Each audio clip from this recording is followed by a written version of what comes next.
दर्शक बंधु नमस्कार। जीवन सबु दिन सबु परिस्थिति और सबु समय कदापि मध्य समान नुह। एक को आरेक भिन्न, केतेबेले केउ परिस्थिति केतेबेले केउ समय। तेबे सबु परिस्थिति और सबु समय सहित खाप खुआई आगु को बढ़िबा हेउछि जीवन।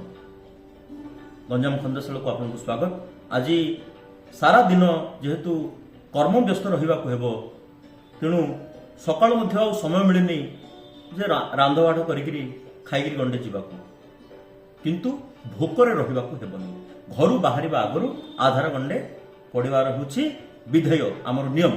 गंजाम खंडशाला राज होइछंती भजा चूड़ा नड़िया गुड़ दही पड़िकरी गोटे चकटा, तांको सहित एपुल कटा अल्प आउ द्राक्षा बा अंगूर पुंजी एतिकी खाई देकिरी ए बड़ हम गिलास रे पानी गिलास टे पी देले रेडी।